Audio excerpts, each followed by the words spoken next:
I always thought the worst pain I would ever feel on my wedding day would be the nervous kind, the trembling hands, the racing heart, the overwhelming rush of walking toward the man I loved. I never imagined the pain would come in the form of cold red wine soaking through white silk while my entire family watched. The music had just started. The church doors had barely closed behind me. I could see Shane at the altar, smiling like I was the only person in the world. For one perfect second, everything felt right. Then my sister stepped forward. She was holding a glass of red wine, something she had no reason to be holding during the ceremony. She leaned in close, as if she was about to fix my veil or whisper something sentimental. Her perfume hit me first. Then, her voice, "Oops," and suddenly, the deep crimson liquid cascaded down the front of my dress. It didn't splash wildly. It poured slow, deliberate, devastating. The stain bloomed across the fabric like a spreading wound, dark and impossible to ignore. The church gasped. Someone dropped a program. A camera flash went off. But what shattered me wasn't the wine. It was the sound that came next. Clapping. My parents rose from their seats in the front row and started applauding. Not rushing toward me, not apologizing, not shocked. Applauding, as if my humiliation was part of the entertainment. And in that suspended moment, standing there in a ruined gown, guests whispering, my sister smirking, something inside me went completely still. Because this didn't start at the altar. This didn't begin with a glass of wine. It began years ago, with quiet insults at dinner tables, with jokes about my job, with the way my sister always needed to shine, by pushing me into the shadows. It began with parents who treated me like a backup plan, and her like a prize. They thought I was the weak one. They thought I would cry, run out, maybe forgive them like I always had. What they didn't know was that for the past 2 years, I had been living a life they couldn't even imagine. A life carefully built in silence, protected by strategy. So when my sister accidentally ruined my dress, she didn't ruin my wedding. She triggered something much bigger. If you think this story ends with me crying in a stained gown, you're wrong. Stay with me. Because what I did next didn't just change my wedding day, it changed my entire family forever. My name is Holly Whitmore. Most people in Baltimore think I'm just another quiet business owner who built a waste management company from the ground up. On paper, I run an environmental services firm that contracts with hospitals and industrial facilities. It's not glamorous. It's not flashy. It's the kind of job people wrinkle their noses at without understanding how essential it is. But tonight, I'm not here to talk about waste disposal contracts or business strategy. I'm here to tell you about the day my own sister tried to destroy me in front of everyone I knew, and how that single moment changed the balance of power in my entire family. If you've ever been underestimated, humiliated, or treated like the lesser sibling, you might understand exactly how this feels. Because the worst betrayals don't come from strangers. They come from the people who share your last name. The moment it happened, the church doors had just closed behind me. The music had started that soft, swelling melody that's supposed to make everything feel magical. I could see Shane standing at the altar, his eyes locked on me like I was the only person in the room. For one perfect heartbeat, I believed I was walking into the happiest chapter of my life. And then, my sister stepped forward. She had no reason to be near me, no reason to be holding a glass of red wine seconds before the ceremony began. But there she was, smiling too sweetly, moving just a little too close. She leaned in like she was about to fix my veil. I caught the faint scent of her perfume, and then I heard it. Oops. The word barely left her lips before the wine poured down the front of my dress. It wasn't a careless splash. It wasn't the accidental slip of someone nervous. It was slow, intentional.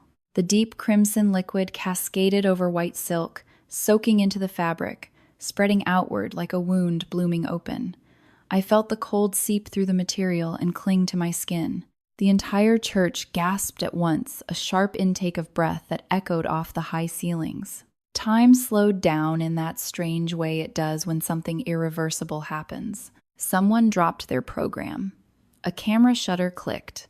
My best friend took a step forward in horror. And then came the sound that hurt more than the wine. Clapping. My parents rose from their seats in the front row and began applauding. Not shocked. Not outraged. Not rushing to help their daughter. Applauding. As if my humiliation was part of the entertainment. As if I was the punchline to a joke they had been waiting to deliver for years. I stood there in my ruined gown, staring at the stain spreading across my chest, and something inside me went completely still. Because this didn't begin at the altar. It didn't begin with a glass of wine. It began years ago. It began at Sunday dinners where my sister Giselle would make little comments about my boring career. It began with the way my parents would praise her social media following while asking me if I'd ever considered doing something more impressive with my life. Giselle was the golden child, the influencer, the one with the polished nails, the curated photos, the designer handbags bought on credit. She thrived on attention. And I was the quiet one, the practical one, the one who worked long hours building something stable instead of something shiny.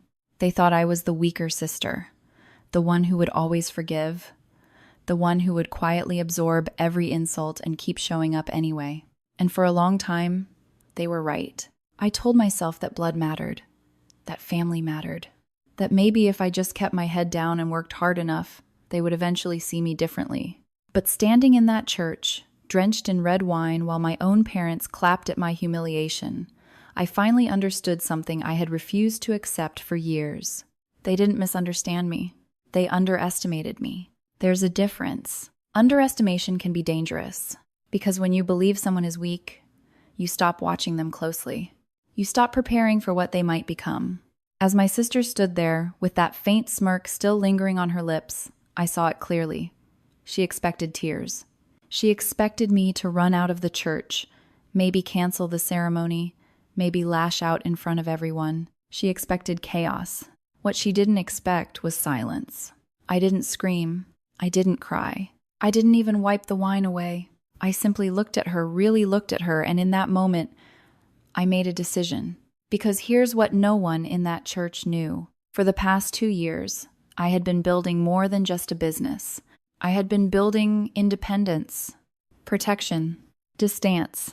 I had been quietly separating my finances, restructuring my assets, and making sure that no one, not even my family, had leverage over me anymore. Not emotionally, not financially, not legally. And when my sister chose to humiliate me in front of everyone we knew, she didn't just ruin a dress. She exposed exactly who she was. And more importantly, she gave me permission to stop protecting them from the consequences of their own behavior. If you're listening to this thinking, it was just wine, you're missing the point. It wasn't about the dress. It was about years of subtle cruelty, years of comparisons, years of being treated like the extra in someone else's spotlight. That glass of wine was simply the moment everything surfaced. So when people ask me if I regret what happened next, I tell them this: no. Because sometimes the quietest person in the room is the one who has already calculated every possible outcome. And sometimes the most powerful revenge isn't loud. It's strategic. If you think this story ends with me walking out of that church defeated, think again. Stay with me. Because what happened after that red wine touched my dress didn't just change my wedding day, it changed my family forever. After the church finally emptied and the guests were ushered into an awkward, hushed cocktail hour while someone tried to fix my dress, I didn't collapse the way everyone expected me to. I didn't lock myself in a bathroom stall or sob into my maid of honor's shoulder. I stood in front of the mirror in the bridal suite, looking at the dark red stain that had spread across my chest like a scar, and I felt something far more dangerous than embarrassment. Clarity. Because, if I'm being honest, that moment at the altar wasn't shocking to me. It was confirmation. My sister Giselle had been preparing for that moment her entire life, and in a strange way, so had I. Growing up in Baltimore, we were only 2 years apart, but it always felt like we lived in completely different realities. Giselle was loud, magnetic, effortlessly social. Teachers adored her. Boys followed her. My parents treated her like she was destined for something extraordinary, simply because she knew how to command attention. She learned early that if she sparkled brightly enough, No one would question how fragile the foundation underneath actually was. I, on the other hand, learned to observe. I wasn't invisible. I was simply convenient. Convenient to compare. Convenient to correct. Convenient to guilt. When Giselle wanted expensive clothes in high school, my parents would sigh about the cost and then somehow manage to make it happen. When I needed something, the response was always practical. Do you really need it? Can't you manage without? I grew used to shrinking my requests. It felt easier than competing for oxygen. By the time we were adults, the dynamic had hardened into something almost scripted. Giselle became a self-proclaimed influencer. Perfect lighting, curated brunch photos, borrowed designer bags. She talked about brand partnerships and engagement metrics at Sunday dinners like she was running a tech empire.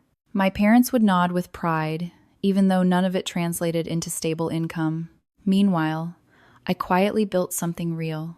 HM Waste Solutions started with one battered van and contracts nobody else wanted. Hazardous waste removal, industrial cleanup, the unglamorous work that keeps cities functioning. I spent my 20s negotiating hospital disposal agreements and studying regulatory compliance, while Giselle studied camera angles. But I made a deliberate choice. I let them believe I was just another blue-collar worker. When I showed up to family gatherings, I wore my company's gray coveralls. Sometimes they were actually stained from site visits. Sometimes I didn't bother changing after work. Giselle would wrinkle her nose and ask loudly if I'd sanitize before coming over. My parents would laugh awkwardly instead of correcting her. It became a running joke, Holly, the janitor. They never looked closely enough to see the exhaustion in my eyes. Wasn't from scrubbing floors. It was from managing payroll for hundreds of employees. It was from reviewing million-dollar bids at midnight. It was from carrying responsibility they couldn't even imagine. I kept my name off the company letterhead. I structured everything through holding entities. A simple Google search would never reveal what I was worth. People assume secrecy is paranoia. It isn't. Sometimes it's protection. My parents viewed my steady paycheck as a communal resource. If Giselle maxed out another credit card, chasing the illusion of influence, they would corner me in the kitchen after dinner. My mother would tear up dramatically about rising utility bills. My father would stand there in heavy silence until I reached into my purse. I handed over cash more times than I can count, not because I couldn't say no, but because the money I gave them was pocket change compared to what they would demand if they knew the full truth. If they discovered that their disappointment daughter was a multi-millionaire CEO, they wouldn't celebrate me. They would reposition themselves around me.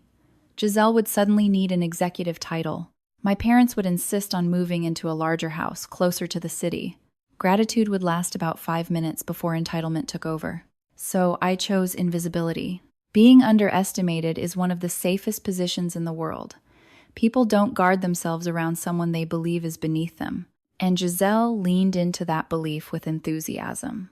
She loved reminding her friends that her little sister worked in sanitation. She said it with a smirk, like it was a punchline. Honest work, she'd add, pretending to be gracious while basking in superiority. It was easier for her to mock me than to confront the reality that her perfectly filtered life was financed by credit. The irony was almost poetic. While she curated posts about luxury, I was negotiating environmental contracts that secured long-term revenue. While she chased likes, I chased compliance audits and expansion plans. My townhouse across the city was quiet and elegant, but I kept a modest apartment listed publicly. Appearances are tools. I used mine carefully. Shane was the only person who knew the full picture. He met me at a trade conference, not a cocktail party. He saw me present risk assessments to a room full of skeptical executives and didn't flinch. He fell in love with my mind long before he understood my bank statements. When I told him I kept my success private from my family, he didn't question it. He simply asked, "Do they deserve access to you?"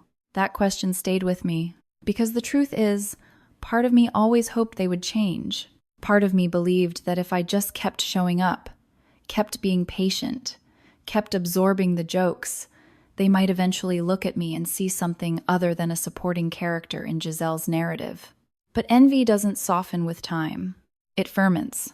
3 months before the wedding, the tension reached a point where it was almost visible in the air. Giselle's influencer career had stalled. Her engagement numbers were dropping. A brand partnership she bragged about quietly dissolved. Meanwhile, my wedding was approaching, and for the first time, the attention wasn't orbiting around her. That shift unsettled her more than she let on. When my parents suggested moving my ceremony from a prestigious harbor venue to their uneven backyard to save money, I saw it clearly. It wasn't about practicality. It was about control. They couldn't reconcile how a janitor and a mechanic, that's what they believed Shane to be, could afford something they themselves couldn't. The truth threatened their hierarchy, and hierarchy was the one thing Giselle couldn't survive without. So when she lifted that glass of red wine at the altar, it wasn't impulsive. It was culmination. Years of resentment condensed into one calculated motion. Standing there in that bridal suite afterward, staring at the stain, I finally understood something I had resisted for years. You cannot win the approval of someone who benefits from your inferiority. My silence had protected me. My strategy had built my independence. But it had also allowed their behavior to continue unchecked. The wine didn't just ruin fabric, it severed illusion. And as I changed into a backup dress my planner had wisely prepared, I felt something shift permanently inside me.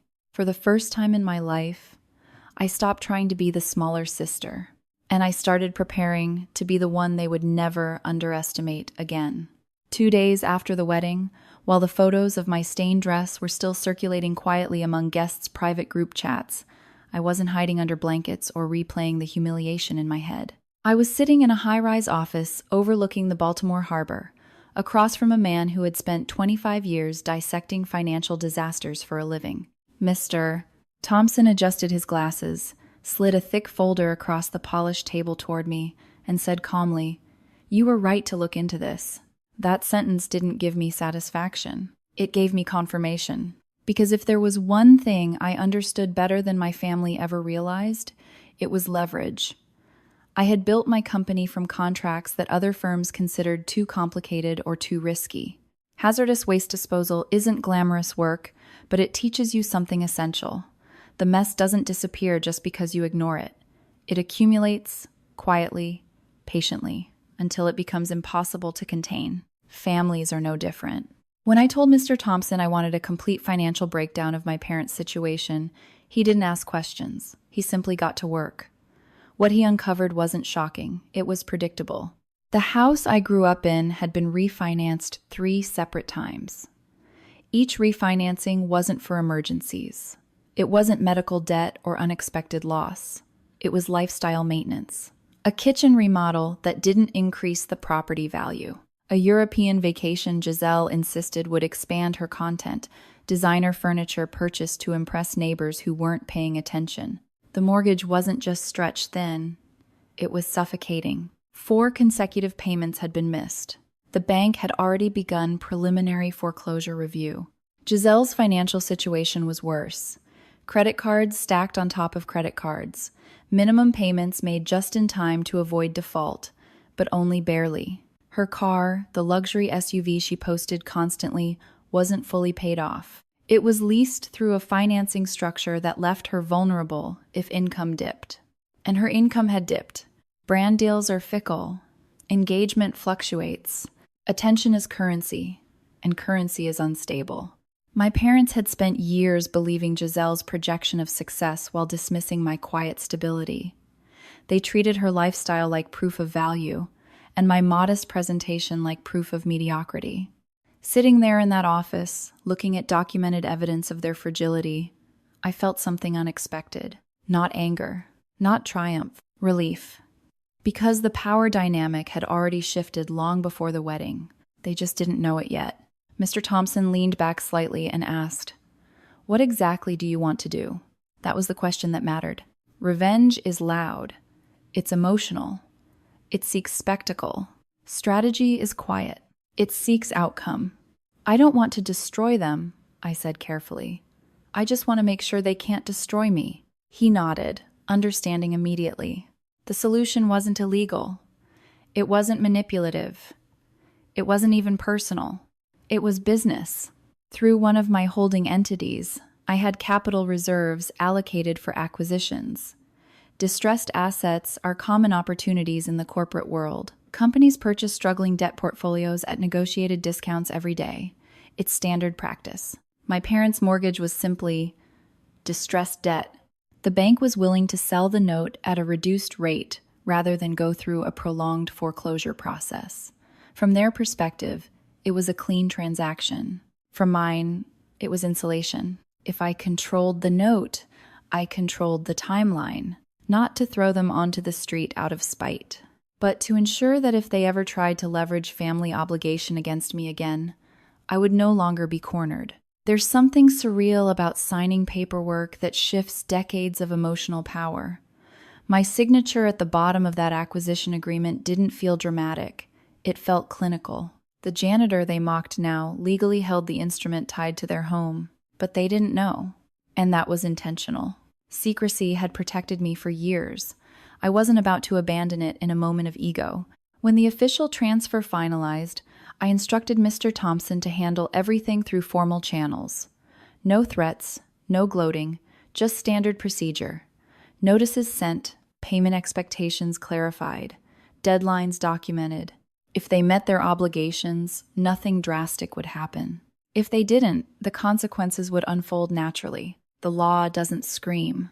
It enforces. Later that afternoon, as I drove back across the harbor bridge, the skyline reflecting off the water, I thought about the girl I used to be, the one who handed over cash at kitchen counters while my mother cried and my father sighed heavily, the one who convinced herself that tolerance was maturity. I had confused endurance with virtue. There is a difference.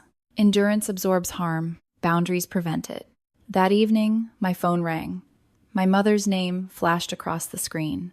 I let it ring 3 times before answering, not to be cruel, but to steady myself. Her voice was strained, breathless. "Holly, we got something in the mail. The bank is demanding full payment. We don't understand what's happening." I kept my tone soft. Familiar. The version of me they expected. What does it say exactly? She stumbled through the wording, legal terms she didn't fully grasp, deadlines she hadn't prepared for. There was no apology about the wedding, no acknowledgement of what Giselle had done, just expectation. "You'll help us, right?" she asked finally. "You've always helped." That sentence settled heavily in my chest. I had always helped, and that had been the problem. "I'll look into it," I replied calmly. "Let's meet this weekend and talk." She exhaled in relief, already reassured by the illusion of my compliance. After I hung up, Shane looked at me carefully. "Are you okay?" I nodded, but not because it didn't hurt. Because, for the first time, I understood something clearly. I didn't need to explode. I didn't need to humiliate them publicly the way they had humiliated me. All I needed to do was stop cushioning their fall. Consequences are powerful teachers when no one interferes. Over the next few days, I reviewed everything again. Numbers don't lie. They tell stories people try to hide. My parents weren't victims of bad luck. They were victims of unsustainable choices. Giselle wasn't sabotaged by competitors. She was exposed by instability. The red wine at the altar had been an emotional act. What I was doing now was structural, and structure lasts longer than anger. As the weekend approached and dinner plans were finalized at a restaurant they would never normally choose on their own, I felt no adrenaline, no dramatic anticipation, just calm. They believed they were walking into a bailout. They had no idea they were walking into clarity. Because here's the truth no one talks about when it comes to family betrayal. The most painful realization isn't that they hurt you. It's that they believed you would always accept it. 2 days after my wedding, I stopped being the safety net, and they were about to learn what life felt like without one. If there was one thing Giselle could never tolerate, it was not being the center of attention. Growing up, she had built her entire identity around being admired. She didn't just want compliments, she needed them. They were oxygen to her. Validation wasn't a bonus, it was survival. And for most of our lives, she had it in abundance. My parents adored her sparkle. Teachers praised her confidence. Even strangers were drawn to her effortless charm. But charm has an expiration date when it's not backed by substance. By the time we were in our late 20s, the world had become more competitive, more digital, more ruthless. Giselle threw herself into social media with the same intensity she used to command a high school hallway. Carefully curated brunch photos, gym selfies with motivational captions she didn't actually believe, smiling videos talking about building your brand and manifesting abundance. The comments fed her. The likes sustained her. The illusion protected her.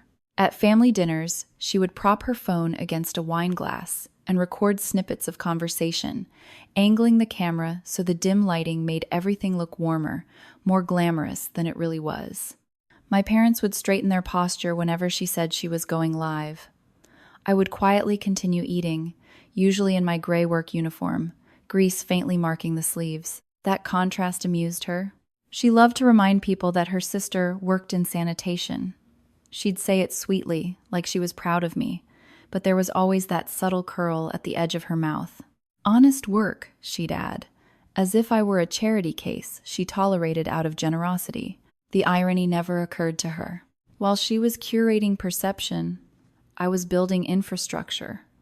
While she chased engagement metrics, I was studying environmental compliance regulations and expanding operational capacity.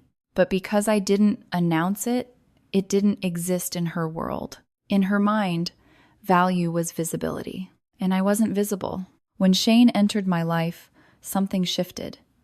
He didn't treat me like the background character in someone else's story. He listened when I talked about growth strategies. He asked thoughtful questions about contract negotiations. He didn't flinch at my long hours or my blunt practicality. He admired it. That admiration unsettled Giselle more than she ever admitted. At first, she played supportive older sister. She asked polite questions about the engagement, offered to help choose decor themes, even suggested brands that might sponsor parts of the wedding for exposure. But underneath that polished exterior, there was tension simmering just beneath the surface. It became unmistakable during my final dress fitting. The boutique was everything Giselle loved.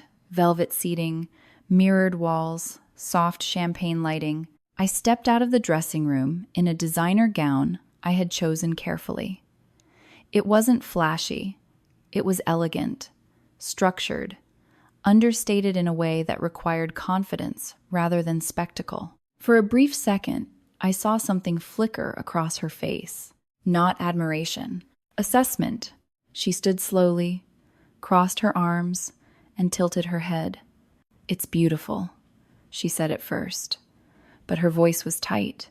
Then she stepped closer and added, quietly enough that the consultant wouldn't hear, "It's kind of ironic, though." I asked her what she meant. "You," she said, glancing at my reflection. "In something this expensive. It's like putting lipstick on a pig. Everyone knows what you actually smell like." The words were sharp, precise, designed to cut deep. There was a time in my life when that would have devastated me, when I would have internalized the insult and spent weeks questioning my worth. But standing there in that gown, looking at my own reflection, I didn't see what she saw.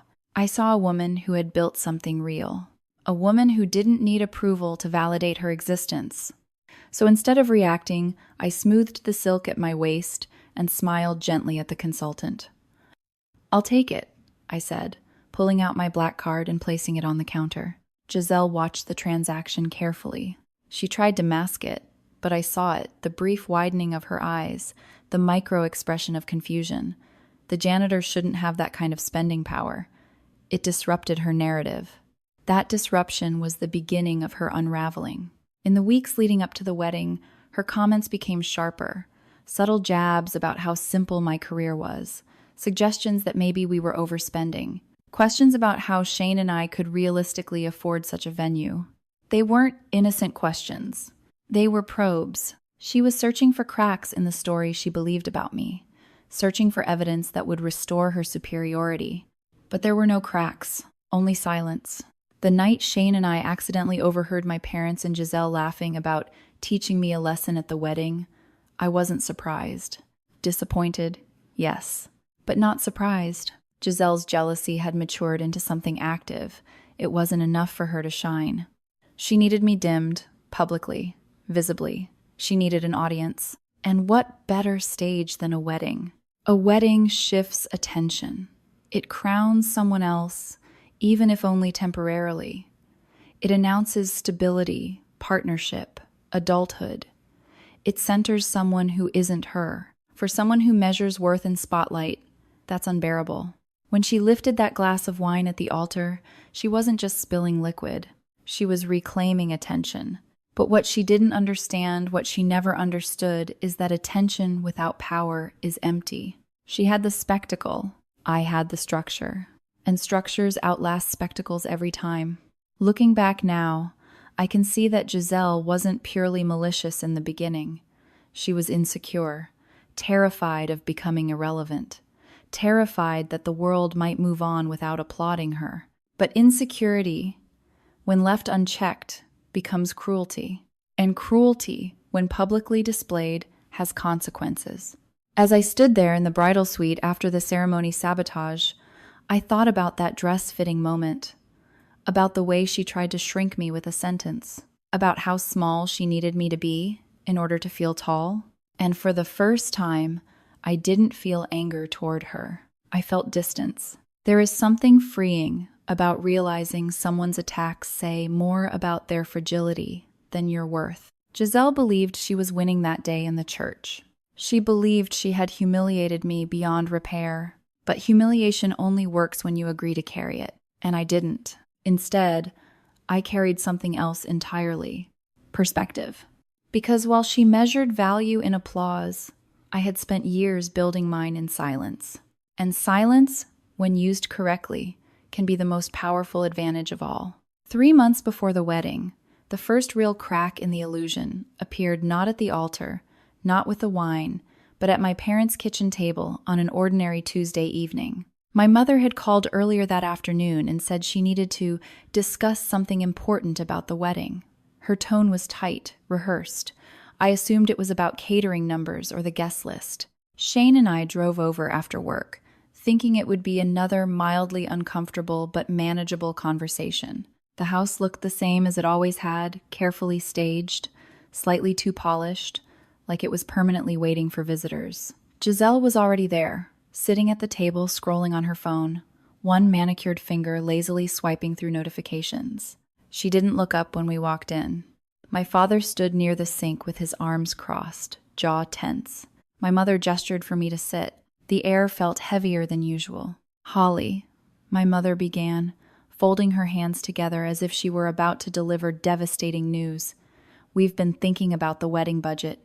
I smiled politely. "What about it?" She exchanged a glance with my father before continuing. "Don't you think the Harbor Hotel is a bit excessive?" The Harbor venue wasn't outrageous. It was elegant but reasonable. Shane had paid the deposit himself because he didn't want my parents contributing financially and later using it as leverage. It was a quiet boundary we'd set early on. I kept my voice steady. "We've already signed the contract." "That's the thing," Giselle finally chimed in, looking up from her phone. "You could still cancel. Most places let you reschedule or downsize. It just seems irresponsible to throw that much money at one day." Her words were casual, but her eyes were sharp. Irresponsible. The implication stung, not because it was true, but because it was projection. My father stepped forward. "Your mother and I think it would be more meaningful to have the ceremony here, in the backyard. It's sentimental, intimate." The backyard. I pictured uneven grass, folding chairs, the rusting tool shed visible behind a row of trimmed hedges. It wasn't about sentimentality. It was about scale, about making the wedding fit their comfort level, not mine. "We've already planned everything," I said carefully. "Guests have booked hotels. We've sent invitations." My mother's expression shifted from concern to something closer to irritation. "It's just a lot of money, Holly, especially when Giselle is trying to expand her brand. She needs reliable transportation. A new vehicle would help her secure better partnerships." There it was, the real reason. They weren't worried about my finances.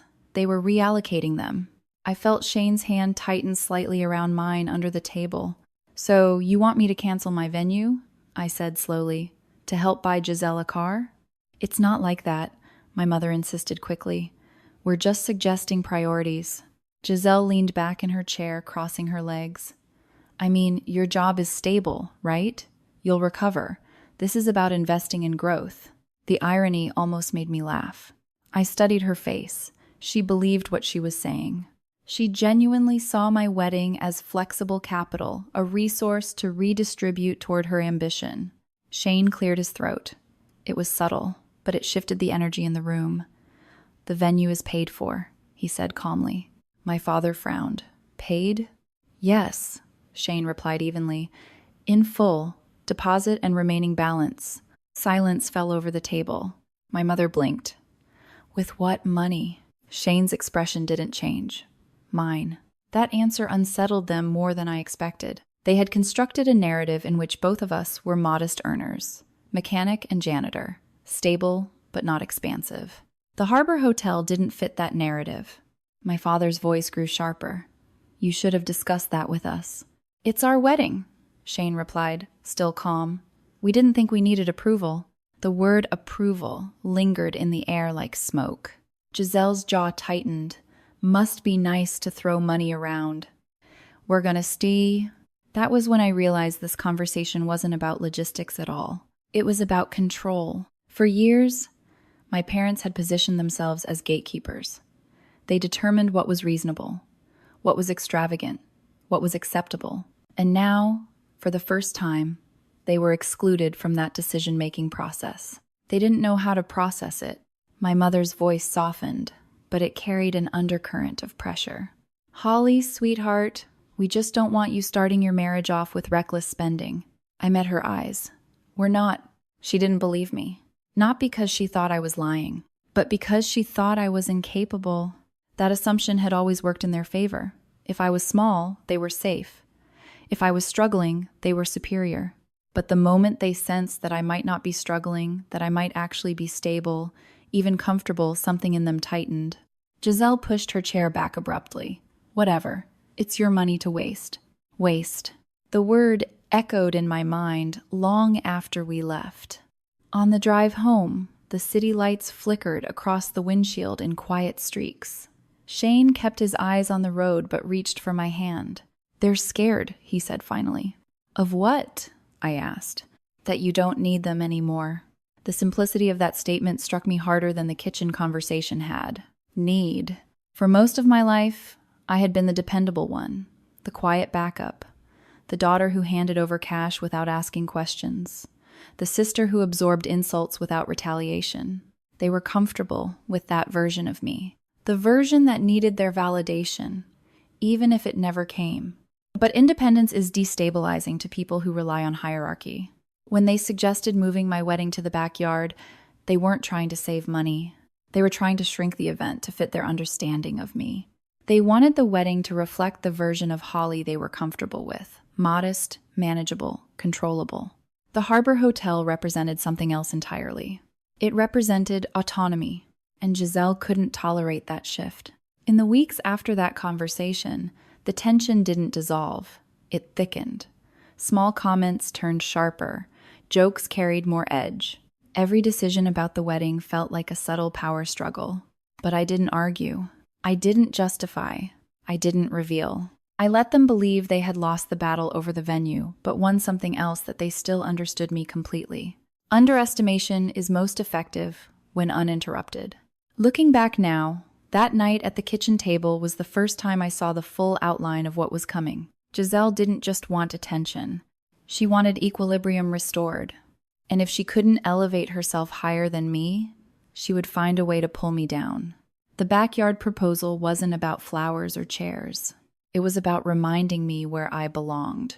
What none of them realized was that I had already moved far beyond that space financially, emotionally, strategically. They just hadn't seen it yet. And sometimes, the most dangerous thing you can do is underestimate the quiet daughter who has nothing left to prove.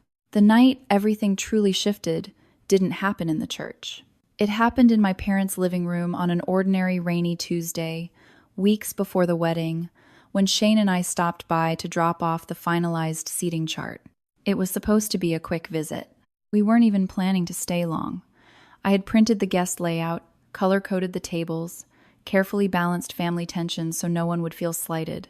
I remember feeling almost proud of how maturely I was handling everything. Despite the tension about the venue, despite Giselle's constant jabs, I still believed we could get through this without imploding.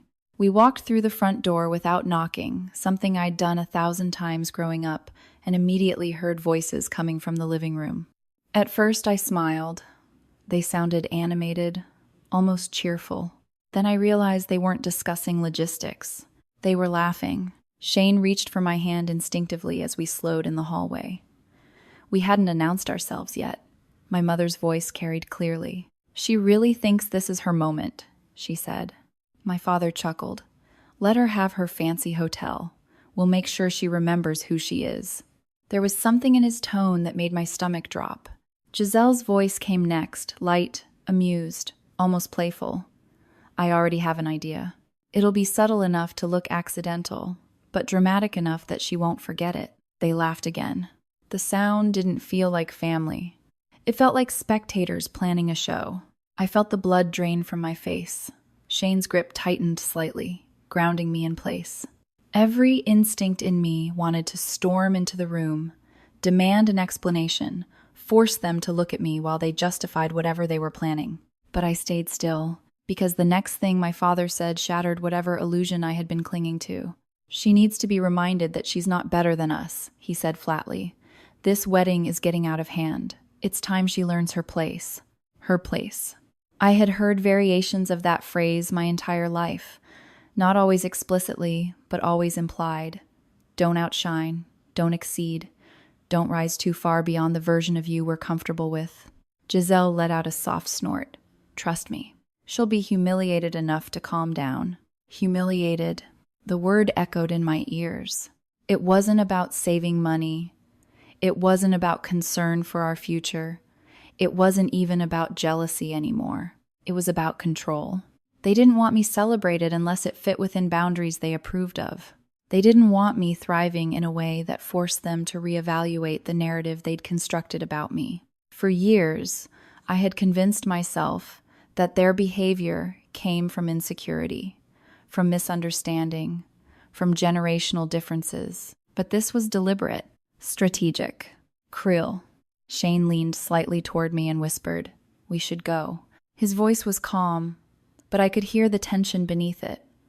He wasn't shocked. He was angry but contained. We backed toward the door silently, careful not to let the floorboards creak. The rain outside masked the sound of us leaving. The door closed softly behind us, and suddenly the cool night air hit my face like a wake-up call. For a moment, I couldn't breathe properly. It wasn't just that they were planning something. It was that they were enjoying it. I stood on the front porch, listening to the rain against the pavement, trying to process what I had just heard. Shane didn't rush me. He simply waited. "They don't think I'm capable of defending myself," I said finally. He didn't contradict me. "Do you want to cancel?" he asked gently. The offer hung between us like a lifeline. We could have called the venue. We could have cut them out entirely. We could have protected ourselves from whatever spectacle they were preparing. But running would have confirmed their belief. That I was fragile. That I would retreat under pressure. "No," I said quietly. Shane studied my face. "Then what?" I looked back at the house, the warm yellow lights glowing through the windows, the silhouettes of my family moving casually inside, unaware that their private conversation had been overheard. "They want a show," I said. "Let's give them one." He didn't smile. He didn't celebrate. He simply nodded. That drive home felt different from any conversation we'd had before.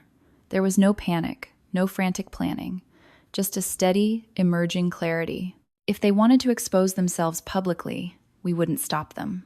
Sometimes the most effective strategy isn't prevention, it's permission.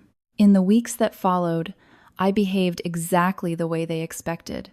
I smiled at Sunday dinners. I sent group texts about floral arrangements. I pretended not to notice the sideways glances or the subtle smirks Giselle gave me whenever wedding details were mentioned. Inside, something fundamental had shifted. I stopped hoping. Hope had been the thread keeping me attached to the idea that maybe, just maybe, they loved me in their own flawed way. That thread snapped that night in the hallway. Instead of hope, I began calculating, not revenge. Not yet, just awareness. I reviewed my financial structures again, made sure every asset was protected, ensured no joint accounts existed that could entangle me later. Quietly spoke to my attorney about contingency planning, not explaining everything, but enough to prepare. I didn't know exactly what they were planning, but I knew this. Anyone willing to humiliate you publicly isn't afraid of consequences. They believe you won't enforce any, and that belief is power. The morning of the wedding, as I stood in front of the mirror in my bridal suite, I thought about that hallway, about the rain, about the way my father had said her place with such certainty. For years, I had tried to fit into the space they carved out for me. That night, I stepped out of it. When Giselle lifted that glass of red wine at the altar, I recognized the tone in her eyes immediately. It was the same tone from the living room. Anticipation. What she didn't recognize was the expression in mine. It wasn't fear. It wasn't even anger. It was resolve. Because the real betrayal hadn't happened when the wine touched my dress. It happened weeks earlier, in a quiet hallway, when I finally heard the truth without filters.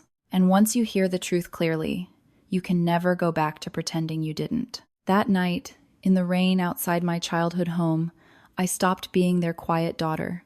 I became something far more dangerous. I became prepared. After that night in the hallway, when Shane and I stood in the rain listening to my family laugh about humiliating me, something inside me hardened, but it didn't shatter. I didn't spiral. I didn't panic. I didn't call my mother the next morning demanding answers. Instead, we did something far more unsettling. We let them. That sounds reckless. I know. Most people, when they hear that someone is planning to publicly embarrass them at their own wedding, would cancel the invitations, change the seating chart, assign security, or uninvite the offenders entirely. For a few hours that night, I considered every one of those options. Shane did too.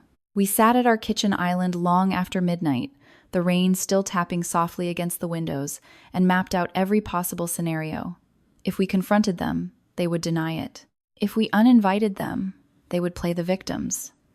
If we moved the wedding again, they would feel victorious. And underneath all of it was the unspoken truth. They believed I would fold. They believed I would choose peace over pride, silence over confrontation, preservation over exposure. They didn't understand that there's a difference between being peaceful and being passive. I don't want to run, I told Shane finally. He looked at me carefully. Are you sure? I nodded. If I run, they'll never have to face what they are. It wasn't about revenge, not yet. It was about clarity. For years, my family had operated under the protection of ambiguity. Their comments were always jokes. Their favoritism was always misunderstood. Their manipulation was always framed as concern. But humiliation at a wedding? That's not ambiguous. That's undeniable. So we made a quiet decision. We would let them set the trap, and then we would step aside. In the weeks leading up to the ceremony, I behaved exactly as I always had. I showed up to family dinners. I texted updates about floral arrangements. I sent over the finalized timeline for the day. I even asked Giselle's opinion on bridesmaid jewelry, knowing full well she didn't care. If anything, I became softer, kinder, almost grateful. The performance unsettled her. I could see it in the way she studied my face when she thought I wasn't looking. She was waiting for signs that I suspected something. She wanted anticipation in my eyes, anxiety, fear, but I gave her none. There is a particular kind of power in appearing unaware. My parents, meanwhile, resumed their subtle positioning. My mother would make offhand remarks about keeping things modest whenever the wedding came up. My father would joke about how fancy hotels can't hide simple roots. Giselle would roll her eyes dramatically whenever I mentioned seating arrangements or the live string quartet. I listened. I smiled. I stored everything. At home, Shane and I moved differently. We reviewed logistics not to prevent their sabotage, but to contain its fallout. Our planner was quietly informed that there might be unexpected family behavior, and she arranged for backup fabric steaming equipment, extra lighting adjustments, and a discreet staff member to monitor high-traffic areas near the altar. We didn't escalate. We prepared. And preparation has a different energy than panic. The morning of the rehearsal dinner, my mother pulled me aside into the kitchen, lowering her voice like she was sharing something intimate. "I just hope tomorrow doesn't get too overwhelming for you," she said, her tone layered with something I couldn't fully name. I met her eyes calmly. "I think I can handle it." She studied me for a second, searching for cracks. There were none. The truth is, once you accept that someone is capable of hurting you intentionally, you stop being shocked by what they might do. Disappointment fades into expectation. Expectation evolves into strategy. Giselle became almost giddy in those final days. She hovered around me constantly, offering to help with final touches. She insisted on walking behind me during the rehearsal procession. She laughed too loudly at small mistakes. She was excited, and that excitement told me everything I needed to know. If we had confronted her then, she would have twisted it, claimed paranoia, accused me of being dramatic, played the wounded older sister. But by letting her move freely, we gave her ownership of her actions. And ownership is powerful, because when someone chooses cruelty without pressure, without provocation, without defense, they reveal their character entirely on their own. The night before the wedding, Shane asked me one last time, "We can still draw a line." I shook my head gently. "The line will draw itself." That was the moment I fully understood something I had spent years resisting. You cannot protect yourself from someone determined to disrespect you, but you can protect yourself from being destroyed by it. Letting them proceed wasn't surrender. It was exposure. On the morning of the ceremony, as I sat in the bridal suite while my makeup artist worked carefully around my eyes, I felt an eerie calm. Not denial, not numbness, just clarity. If Giselle chose to humiliate me publicly, it would not define me. It would define her. And the difference between those two outcomes was everything. When the church doors opened and the music began, I walked forward knowing exactly what kind of people were seated in the front row. And I walked anyway. Not because I was naive, not because I trusted them, but because I trusted myself. There is a profound shift that happens when you stop trying to win someone's approval and start letting them reveal themselves. It's almost peaceful, because the outcome no longer threatens your identity. It simply confirms theirs. So when Giselle stepped forward with that glass of red wine, I recognized the moment immediately not just as sabotage, but as inevitability. She needed spectacle, and we had allowed her the stage. What she didn't realize was that once the curtain rose, it would never fall back into the comfortable shadows she had been hiding in. We didn't stop her, because sometimes the most powerful move isn't blocking the attack. It's letting the world see who threw it. When the church doors opened and the music began, I remember thinking how strange it was that everything looked exactly the way I had imagined it. The aisle was lined with soft white florals, sunlight filtering through stained glass in gentle streaks of color. The air carried that quiet, sacred stillness that makes people whisper, even when they don't need to. For one suspended second, none of the tension from the past few weeks mattered. I saw Shane standing at the altar, his expression open and steady, his eyes soft in a way that made the rest of the room blur around him. Whatever storms had gathered behind the scenes, that moment felt real, anchored. Ours. And then Giselle moved. She stepped slightly out of line, breaking formation just enough to seem accidental. In her hand was a crystal glass of red wine. I remember noticing it in a distant, detached way. Why would she be holding wine before the ceremony even began? It didn't fit the setting. It didn't belong in that moment, but neither did what came next. She leaned in toward me as if to adjust my veil. Her perfume brushed past me first, sweet and sharp. Her lips curved into a polite smile that no one else would question. Then she whispered, almost playfully, "Oops." The wine poured, not splashed. It wasn't a nervous jerk of the wrist. It was a slow, deliberate tilt. The dark red liquid cascaded down the front of my white silk dress, soaking into the bodice, spreading across the fabric like a blooming bruise. It felt cold at first, then heavy. The gasp that rippled through the church was collective, involuntary. Programs dropped. Someone whispered, "Oh my God." A camera shutter clicked reflexively before lowering in horror. Time didn't stop. It thickened. I looked down at the stain spreading across my chest and realized something almost surreal. This was exactly what we had overheard. This was the plan. The humiliation was meant to be cinematic, dramatic, unforgettable. And then came the sound that cut deeper than the wine itself. Clapping. My parents stood from their seats in the front row and began applauding.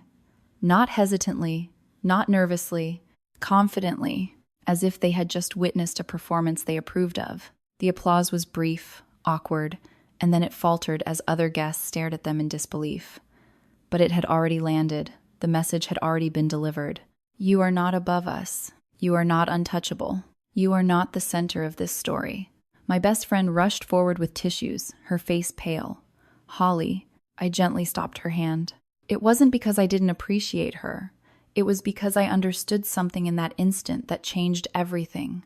If I reacted the way they expected, if I cried, screamed, or fled, I would complete their narrative. So I didn't. I lifted my gaze slowly from the stain and met Giselle's eyes. For the first time since childhood, she didn't look superior. She looked eager, waiting, anticipating my collapse. Instead, I smiled. Not a wide smile, not dramatic. Just a small, controlled curve of my lips that didn't match the chaos around us. I leaned in slightly, lowering my voice so only she could hear. You just made the biggest mistake of your life, I said softly. Her smirk flickered. It wasn't fear yet. But it wasn't confidence anymore either. The officiant cleared his throat awkwardly, unsure how to proceed. Guests shifted in their seats. The music had stopped entirely. And in the center of that silence, I felt something settle inside me. Not anger, not humiliation. Decision. For years, I had tolerated subtle disrespect because it was easier than confrontation. I had absorbed jokes, comparisons, and backhanded compliments because I believed endurance was strength. But public humiliation is a line, and once crossed, something irreversible happens. I turned to the guests and spoke calmly. I apologize for the delay. Please give us a few minutes. My voice didn't shake. Shane stepped down from the altar immediately, reaching me within seconds. His eyes scanned the stain, then my face. Are you okay? He whispered. Yes, I replied. And for the first time that day, it was completely true. We walked together toward the side room the planner had prepared for emergencies. The heavy wooden doors closed behind us, muting the murmurs from the sanctuary. Inside the bridal suite, my reflection in the mirror was almost startling. The red stain was bold against the white silk, dramatic in a way Giselle had probably imagined. But what startled me more was my expression. I didn't look broken. I looked calm. Shane's jaw was tight with contained fury. We can call this off, he said quietly. We can ask them to leave. We can. No, I interrupted gently. He searched my face for signs of denial. There were none. They wanted a spectacle, I said. They just gave us one. The planner entered cautiously, already prepared with emergency steaming tools and a backup dress we had arranged weeks earlier after that night in the hallway. She didn't ask questions. She simply moved efficiently. As the stained gown was carefully unzipped and removed, I ran my fingers over the darkened silk one last time. It wasn't ruined. It was transformed. And so was I. When I stepped into the backup dress, a simpler design, but still beautiful, I felt lighter. Not because the fabric was cleaner, but because something inside me had clarified permanently. Giselle thought she had humiliated me. In reality, she had exposed herself. Humiliation only works when the victim accepts it as identity. I refused. When the doors reopened and the music resumed, a different energy filled the room. Whispers had spread. Faces looked conflicted, some embarrassed on behalf of my parents. I walked back down that aisle, not as a wounded bride, but as a woman who had just witnessed the final proof she needed. As I reached the altar again, I didn't look at Giselle. I didn't need to. The damage she intended for me had already reversed direction. And in that moment, standing beside Shane, with sunlight streaming through stained glass onto my shoulders, I understood something deeply liberating. The quiet ones are rarely powerless. They're patient, and patience, when paired with clarity, is far more dangerous than anger. The ceremony continued. Vows were spoken. Rings were exchanged. And somewhere behind us, in the front row, my parents sat in silence. The applause that followed our first kiss was genuine, not theatrical, not forced. And for the first time that day, the sound felt earned. But even as we smiled for photographs and greeted guests, I knew the real story had only just begun. Because that glass of red wine hadn't ended my wedding. It had started something far bigger, and I was finally ready for it. 2 days after the wedding, while guests were still texting me, quiet apologies, and distant relatives were whispering about that incident at the altar, I wasn't curled up in bed replaying the moment in my head. I was sitting in a glass office overlooking the harbor, across from my attorney. There's a certain clarity that comes after public humiliation. The noise fades, the embarrassment dulls. What remains is structure. You start asking practical questions instead of emotional ones. What leverage do they think they have? What power do they assume I lack? Mr. Thompson had been representing my holding company for years. He wasn't dramatic, and he didn't indulge in emotional commentary. When I walked into his office, he didn't ask about the wedding. He simply gestured for me to sit and waited. "I need a full review of my parents' financial exposure," I said. He nodded once, already understanding that this wasn't curiosity. It was strategy. For years, I had quietly sent money to help them cover gaps, mortgage payments, utilities, emergency expenses that weren't truly emergencies. I never asked questions because I didn't want transparency to become an invitation for entitlement. But transparency, I realized, works both ways. If they were willing to humiliate me publicly, I needed to understand exactly what I was protecting and whether it was worth protecting at all. Within 48 hours, the report was on the table. The numbers weren't catastrophic. They were reckless. The house had been refinanced 3 separate times. Not because of medical debt, not because of sudden unemployment, but because maintaining appearances costs money. A remodeled kitchen that didn't increase equity. European trips that looked better on social media than they felt in real life. Designer furniture purchased to impress neighbors who probably didn't notice. 4 consecutive mortgage payments had been missed. The bank had initiated early-stage foreclosure review. Giselle's situation was worse. Credit cards stacked in a delicate balance of minimum payments. A luxury SUV financed under terms that depended heavily on consistent income. Income that had quietly declined after a brand pulled out of a partnership following the wedding video that was now circulating locally. I didn't release that footage. Guests did. All we had done was choose not to stop it. There's a difference. Mr. Thompson slid the folder toward me. If they continue on this trajectory, they won't last 6 months.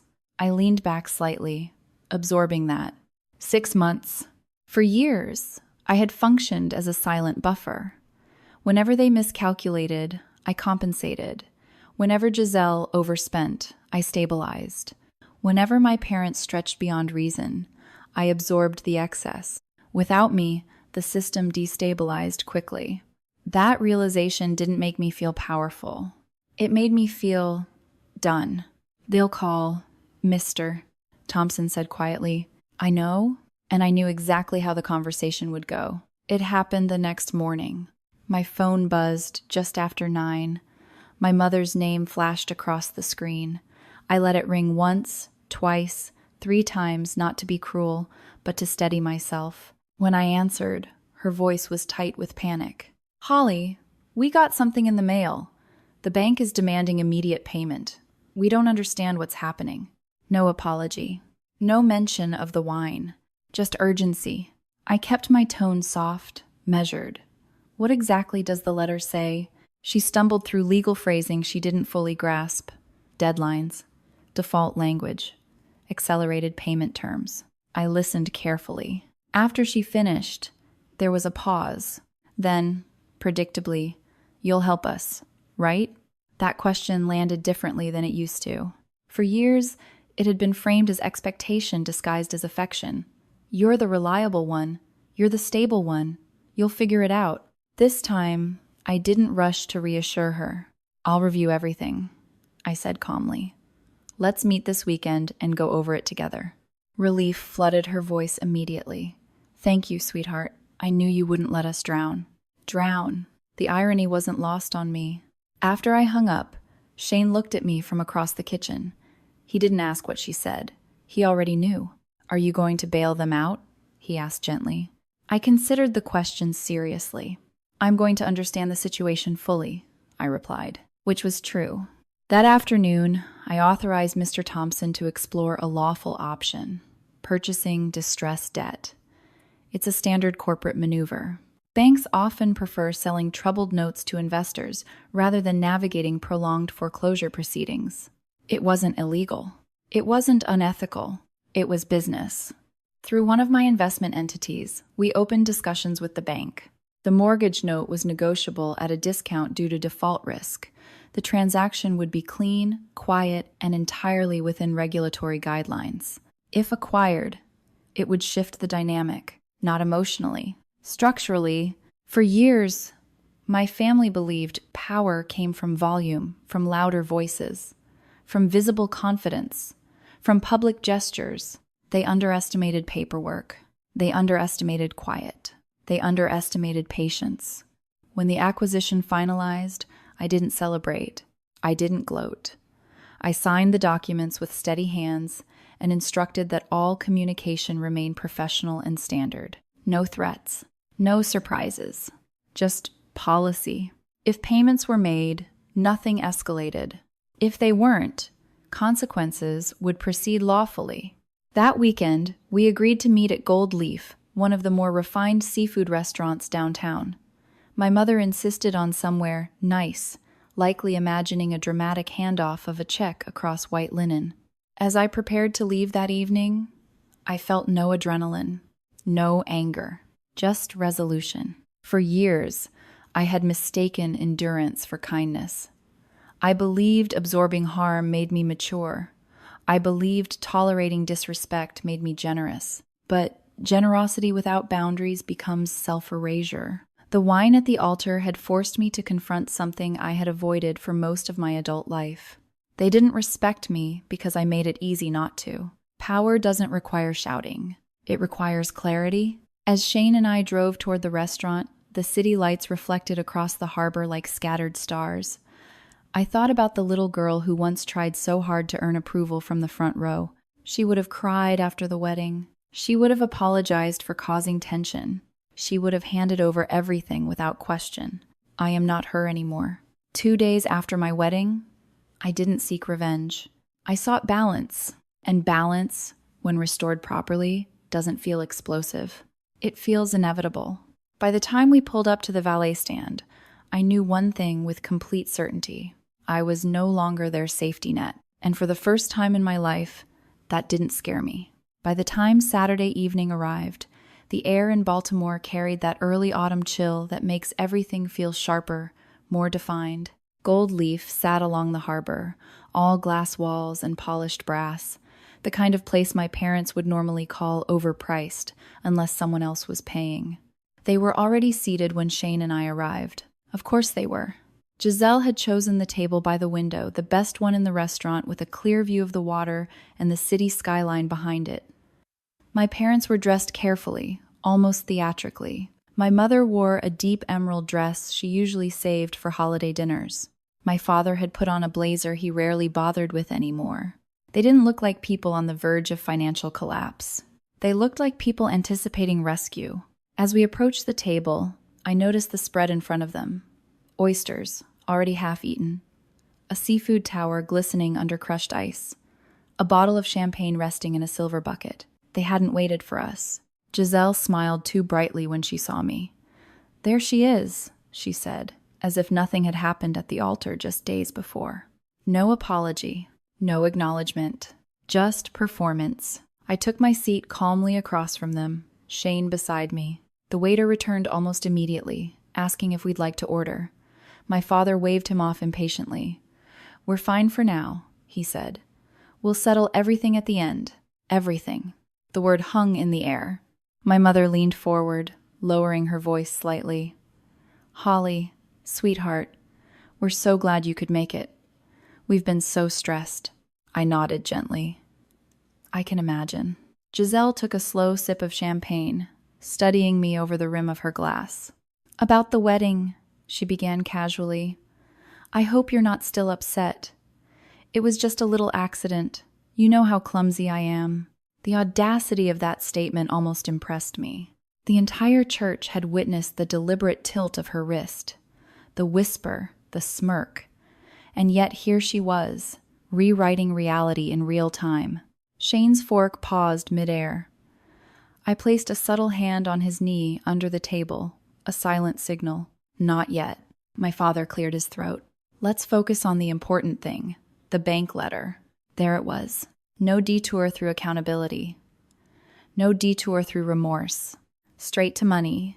I reached into my handbag slowly, deliberately, not for a checkbook, not for a credit card, but for a thick black folder. I placed it gently on the table without opening it yet. My mother's eyes flickered to it immediately. Relief washed across her face, almost visible. You always take care of things, she said softly. That sentence used to warm me. Now it felt transactional. I do, I replied calmly.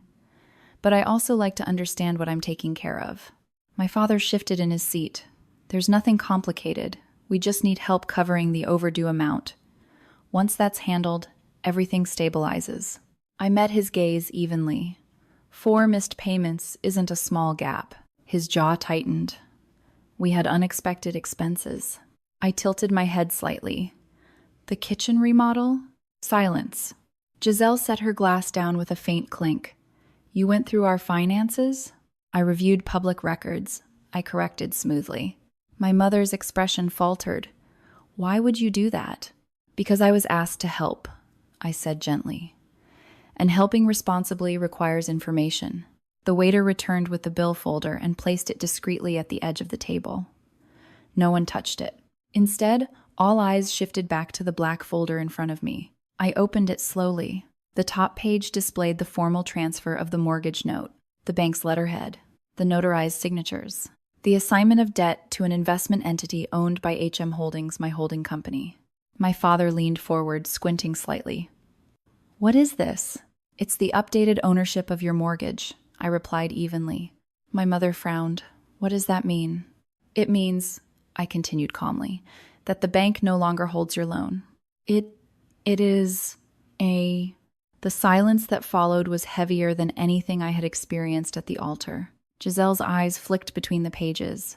Who does? I held her gaze. I do. The word landed softly. But its weight was unmistakable. My father let out a short, disbelieving laugh. That's not funny. It's not a joke. I turned the folder slightly so they could see the signature line more clearly. My full name, bold, legally binding. Through one of my investment entities, I had purchased the distressed debt at a negotiated discount, entirely lawful, entirely documented, entirely enforceable. My mother's hand trembled slightly as she reached for the page. Why would you do that? Because I was asked to help, I repeated gently. Understanding dawned slowly across their faces. Not the theatrical kind, the real kind, the kind that reshapes hierarchy. You can't just... My father began. I can, I replied, still calm, and I did. Giselle leaned back in her chair, color draining from her face. This is insane. No, I said quietly. It's structured. For years, they had relied on my silence, my willingness to cushion their fall, my instinct to protect them from consequences. This wasn't cruelty. It was boundary. If payments continue on schedule, nothing changes, I explained evenly. If they don't, the terms of the note are clear. The waiter hovered subtly nearby, sensing tension. My father glanced at the untouched bill folder and then back at me. You're threatening us, he said. I shook my head slowly.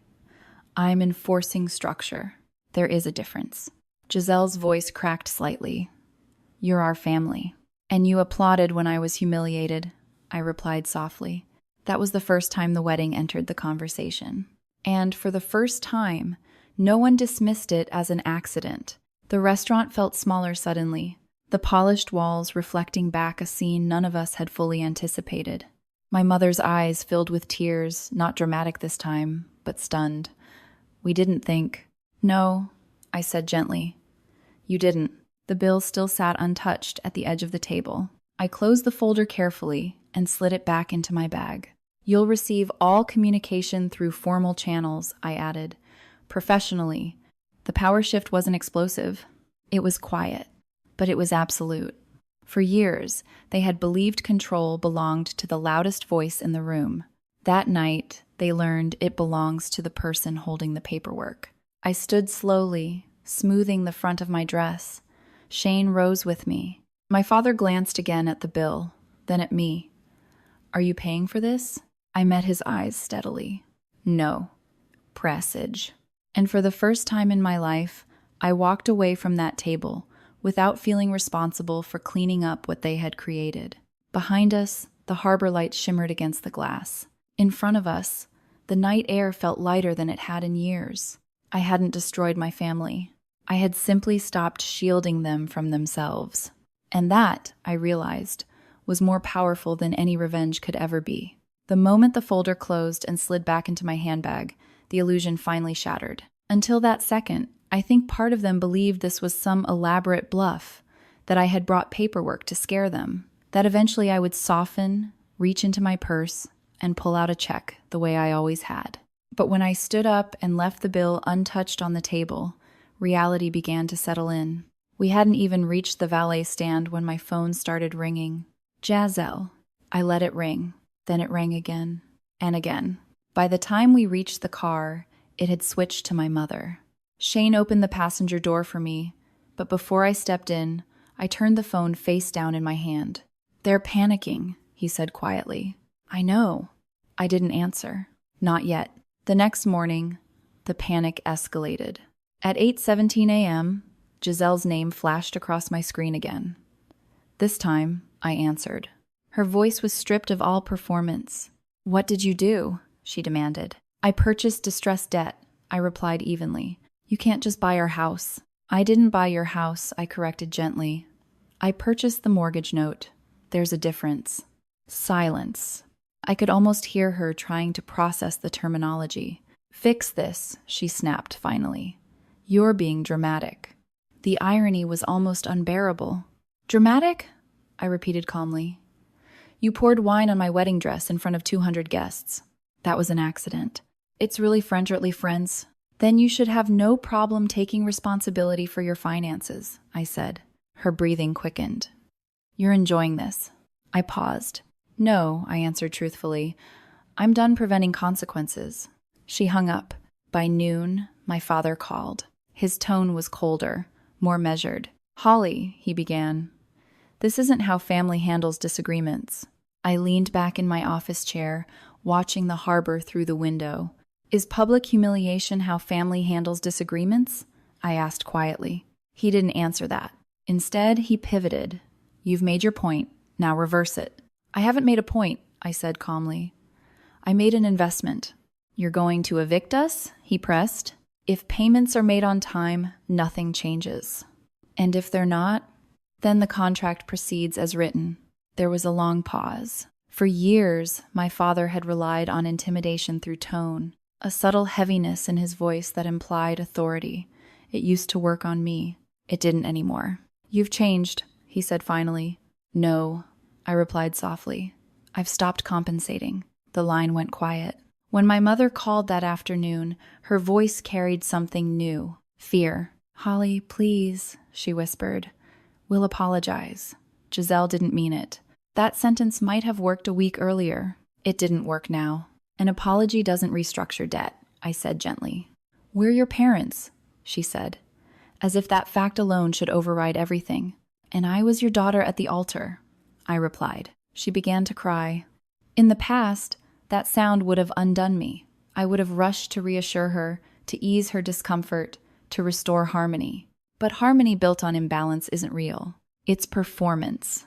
"I'm not trying to hurt you," I told her honestly. "I'm trying to stop being hurt." That distinction seemed to confuse her. Because in her mind, those two things were inseparable. If I wasn't absorbing the impact, then someone else must be suffering. And they were. That evening, the legal notices were delivered. Certified mail. Standard language. 30 days to cure the default or face formal foreclosure proceedings. It wasn't theatrical. It wasn't vindictive. It was procedural. But procedure can feel merciless when you've relied on mercy for too long. I received 3 voicemails within an hour. Giselle's was frantic. They're threatening to tow my car. What did you tell them? I didn't tell them anything, I said when I returned her call. Your financing agreement has clauses. Missed payments trigger action. You're destroying everything, she shouted. No, I replied quietly. You built something unstable. I just stopped holding it up. She didn't have a response to that, because deep down, she knew it was true. For years, my quiet financial contributions had masked their miscalculations. Without that invisible support, the structure exposed its weaknesses immediately. By the 3rd day, the tone shifted again. Less anger, more desperation. My father came to my office unannounced. The receptionist buzzed me gently. There's a Mr. Whitmore here to see you. I hesitated for half a second before instructing her to send him up. He stepped into my office slowly, taking in the glass walls, the view, the subtle branding. For the first time in his life, he saw where I actually worked. Not a janitor's supply closet, not a maintenance corridor, an executive office. You never told us, he said quietly. You never asked, I replied. He sat down across from me, hands clasped tightly. He looked older than he had a week earlier. We didn't think you were capable of this, he admitted. I met his eyes evenly. I know, and especially things where it goes 2000. That was the core of everything. They didn't think I was capable. Not of building wealth, not of enforcing boundaries, not of stepping out of the role they assigned me. I can't undo what happened at the wedding, he said after a moment. No, I agreed. But you could show mercy. I considered that word carefully. Mercy without accountability breeds repetition. I am showing mercy, I said calmly. 30 days is mercy. He exhaled slowly. As he stood to leave, he paused at the door. You've become someone I don't recognize. I didn't respond immediately. Then I said, I've become someone you never bothered to see. When he left, the office felt quiet, not heavy, not tense, just resolved. That night, as Shane and I sat on the balcony watching the city lights flicker across the water, he reached for my hand. Do you feel guilty? He asked gently. I searched myself for the answer. I feel clear, I said, because for the first time, I wasn't reacting emotionally. I wasn't exploding. I wasn't retaliating impulsively. I was simply enforcing the same rules that govern everyone else. Blood doesn't exempt you from contracts, and contracts don't bend for applause at a wedding. The truth is, I didn't want to destroy my family. I wanted to see who they were when I stopped cushioning their fall, and what I saw was not cruelty alone. It was fragility. Fragility masked by entitlement, and entitlement collapses quickly when it meets structure. 30 days. That was the timeline. What they chose to do with it would determine everything. For the first time in my life, the outcome wasn't resting on my willingness to sacrifice. It was resting on their willingness to change. And somehow, that felt fair. The real collapse didn't happen in my office. It happened in public. 3 days after the dinner at Gold Leaf, the first visible crack formed not in paperwork, not in private phone calls, but in the parking lot of that same restaurant. Giselle called me again, but this time she wasn't angry. She was panicked. They're towing my car, she said breathlessly. Right now, I'm standing here and they're hooking it up. I closed my eyes briefly, not in triumph, not in pleasure, but in recognition. The financing agreement on her SUV had been tied to her income stability. Missed payments, combined with ownership transfer of certain associated liabilities, triggered review. Review triggered enforcement. Contracts don't have emotions. They execute. I didn't send anyone, I said calmly. You bought the debt, she shouted. You changed everything. I changed nothing, I corrected gently. The terms were always there. I could hear traffic in the background. the metallic clink of chains, her breathing uneven and sharp. "This is humiliating," she whispered, voice breaking. The word lingered between us. Humiliating. It was the same word she had used casually in the living room weeks earlier when planning my wedding sabotage. I didn't throw it back at her. I didn't need to. "I'm not stopping it," I said quietly. There was silence. Then the line went dead. Later that afternoon, my mother called. "They took her car," she said, as if she still couldn't believe it. Neighbors were watching. I imagined the scene without emotion. The once polished SUV lifted onto a flatbed, onlookers whispering behind curtains. The spectacle Giselle once thrived on now turned against her. "It's temporary," I replied evenly. "If payments are brought current, it can be resolved." "With what money?" my mother demanded. That question had a different weight now. For years, the answer had always been me. "Not this time. I'm not writing a check," I said calmly. My mother's breathing shifted from outrage to desperation. "You're punishing us." "No," I answered softly. "I'm stepping back." By the end of the week, the situation escalated further. The formal notice to cure default had been delivered to my parents' home. 30 days, clear language, no ambiguity. My father read it twice, then called me for the first time without anger in his voice. "What do you want?" he asked. The question was genuine. He wasn't demanding. He was trying to understand the equation. "I want you to take responsibility," I said simply. "For what?" "For everything." There it was again, the refusal to connect dots. The wedding humiliation, the financial mismanagement, the assumption that I would absorb consequences indefinitely. "It's just money," he muttered. "It's not," I replied. "It's pattern." He didn't respond, because deep down, he knew. That evening, something else happened. The video. I hadn't posted it. I hadn't encouraged it.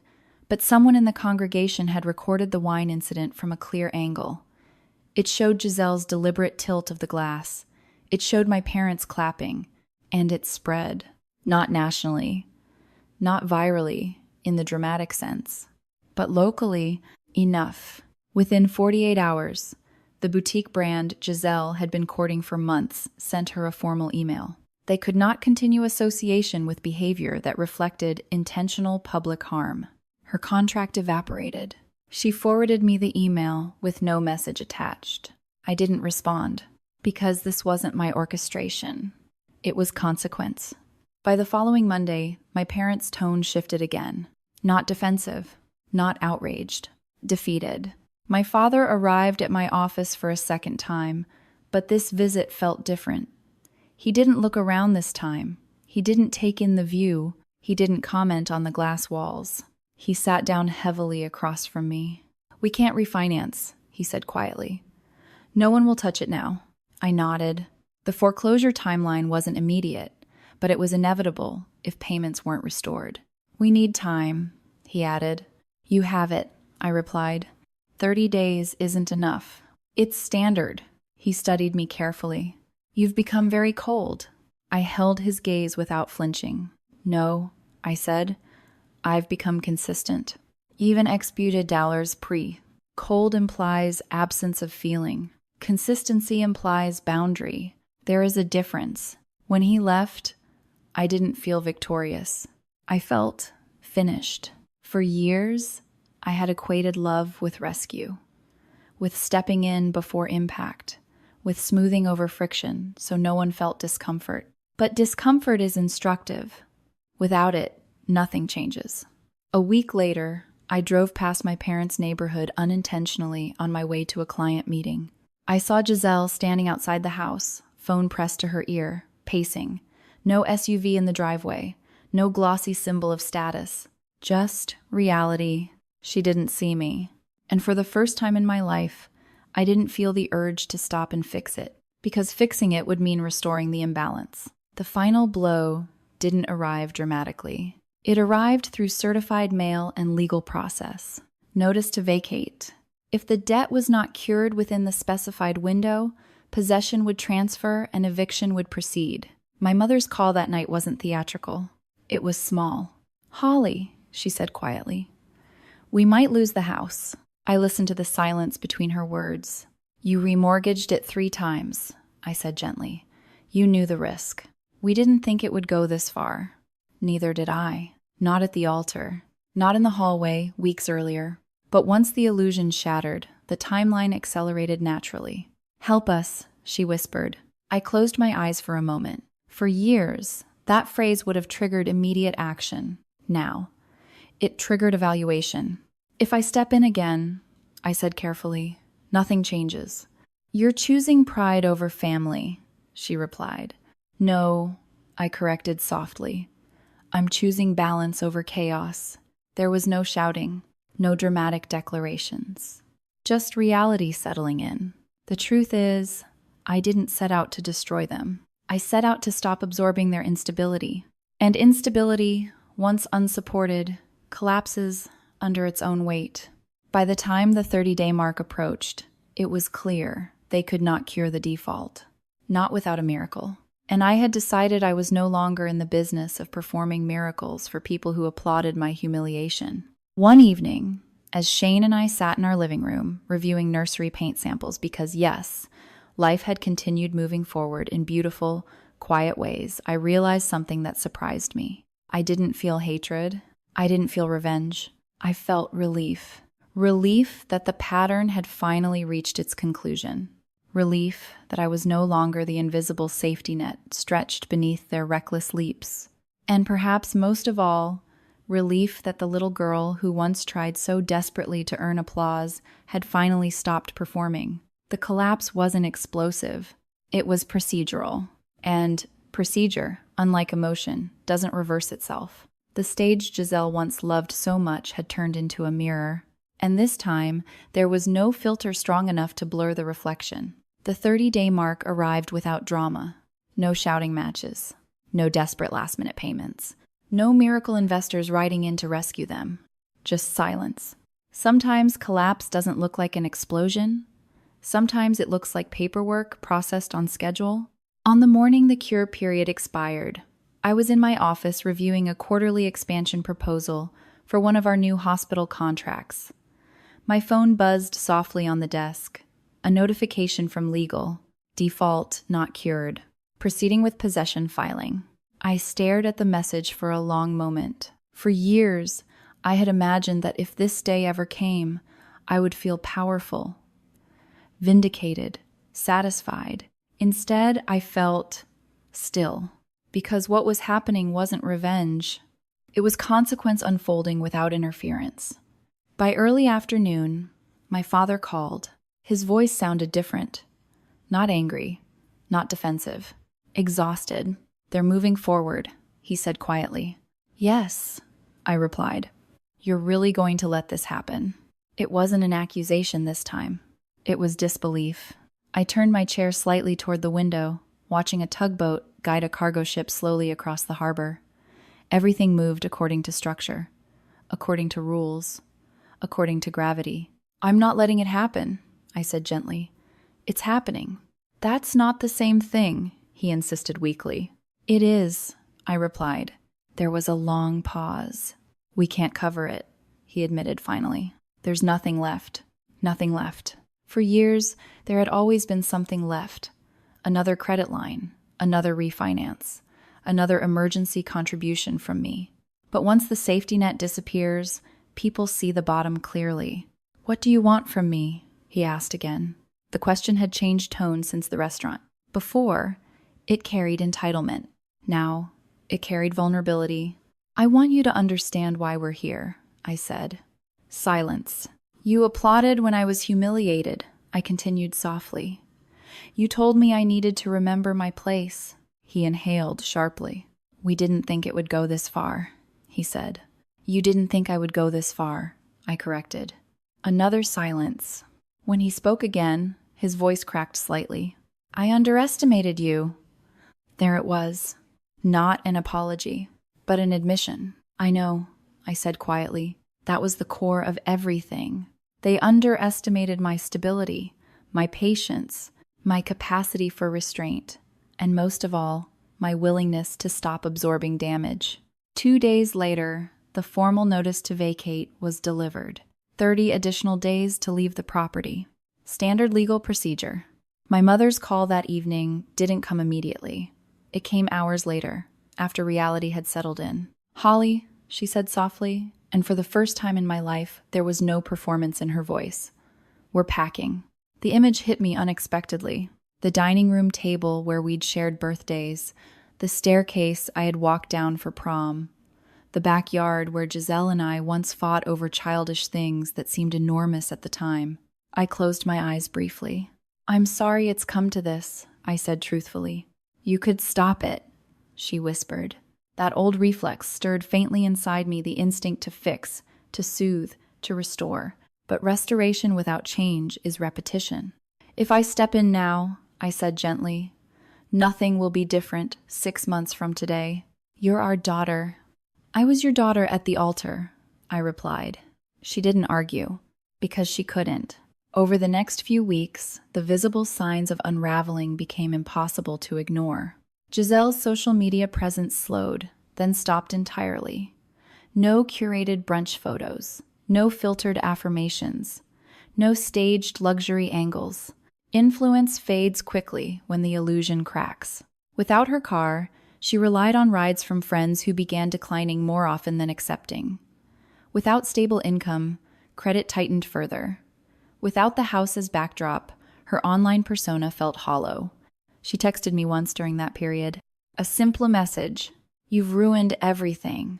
I stared at it for a long time before responding. "I stopped rescuing everything. There's a difference." She didn't reply. The day they officially moved out was cold and gray. I didn't go. I didn't watch. I didn't need to. But later that afternoon, as Shane and I drove downtown for dinner, we passed a bus stop near the edge of the city. 3 familiar figures stood huddled together under a flickering shelter light. My parents. Giselle. No SUV. No driveway. No manicured lawn. Just thin coats against biting wind. Shane slowed slightly. Not intentionally, just instinctively. "Do you want to?" he began. "No," I said quietly. Not out of cruelty. Not out of spite. But because pulling over would blur the boundary again. Through the tinted window, I watched them for only a few seconds. Giselle stared at the ground. My father's shoulders looked smaller somehow. My mother clutched her purse tightly, as if holding onto the last remaining structure in her life. And then the light changed. We drove on. I didn't feel triumph. I didn't feel guilt. I felt finality. That night, sitting by the fireplace in our living room, I thought about everything that had unfolded. How quickly stability dissolves when it's built on borrowed strength. How quietly patterns collapse once they're no longer supported. Shane sat beside me, one hand resting gently on my stomach because in the midst of all this, life had continued forward in the most unexpected, beautiful way. "We're building something different," he said softly. "Yes," I replied. Different didn't mean perfect. It meant accountable. 6 months earlier, I stood in a church wearing a white dress stained red and realized something I had avoided my entire life. Family is not defined by blood. It is defined by who protects you when you are vulnerable, not who applauds when you are hurt. I didn't destroy my family. I didn't sabotage their finances. I didn't create their debt. I simply stopped absorbing it. And when you remove the cushion beneath reckless choices, gravity does the rest. Sometimes people call what I did revenge. But revenge is fueled by anger. What I felt wasn't anger. It was clarity. Clarity that love without boundaries becomes self-erasure. Clarity that mercy without accountability becomes permission. Clarity that silence, when used strategically, is not weakness, it is strength. As the firelight flickered against the glass windows and the city skyline shimmered in the distance, I realized something else. The quiet daughter they underestimated didn't become cruel. She became consistent. And consistency is far more powerful than any dramatic act of revenge could ever be. 6 months have a way of softening noise. When I think back to the restaurant, the folder, the tow truck, the legal notices, none of it feels explosive anymore. It feels distant, structured, like a sequence of events that unfolded exactly the way unstable systems eventually do when no one is holding them up. Winter settled over Baltimore slowly that year. The air turned sharp, the harbor wind colder, the city quieter. Inside our home, though, warmth returned in a way I hadn't felt in a long time. Shane and I were preparing a nursery. Soft pastel paint samples covered one wall. A half-assembled crib sat in the corner, instructions still unfolded on the floor. The scent of fresh wood and paint replaced the lingering memory of church incense and spilled wine. Life had moved forward. Not dramatically, not loudly, just steadily. My business continued expanding into neighboring states. New contracts, new hires, new responsibilities. Investors, oddly enough, seemed more confident after everything that happened. They saw composure under pressure. They saw consistency. What they didn't see were the quiet evenings I spent staring at the fireplace, reflecting on what had actually changed. Because what collapsed wasn't just my parents' mortgage. It was the illusion I had carried for years. My parents did not fare well after moving out. They found a one-bedroom apartment on the outskirts of the city, older building, unreliable heating, thin walls. My father returned to part-time work at a local supermarket, bagging groceries under fluorescent lights that showed every new wrinkle on his face. My mother picked up shifts at the register when they needed extra cash. I didn't orchestrate that. I didn't call their employers. I didn't block opportunities. I simply stepped out of the equation. Without the quiet, monthly infusions I used to provide, reality caught up quickly. Giselle struggled the most. Influencer life doesn't survive scandal easily. Not when the footage shows clear intent. Not when brands decide association carries risk. Not when audiences detect cruelty without remorse. She applied for office positions, administrative roles, even entry-level marketing jobs. But background checks are thorough now. A quick search brought up the wedding video every time. Eventually, she accepted the only job available to her at that stage: janitorial work for a small commercial cleaning company that happened to be one of our minor competitors. The irony wasn't theatrical. It was quiet. She wore a gray uniform at night, pushing a cart through empty office buildings, cleaning desks beneath harsh overhead lights. The same kind of work she once mocked me for. The difference was, she hadn't chosen it strategically. She had chosen it because she had no other option. I saw her once. Not up close. Not in confrontation. Just by chance.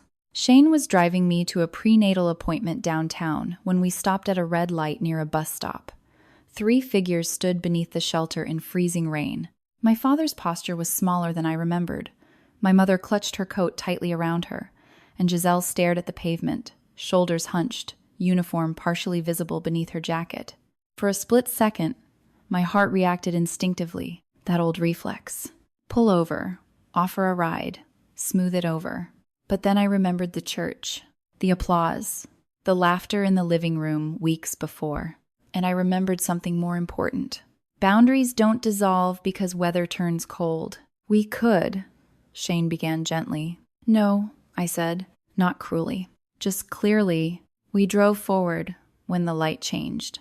I watched them in the side mirror until they disappeared behind us. I didn't feel triumph. I didn't feel revenge. I felt separation. There is a distinct difference between cutting someone off in anger and stepping away in clarity.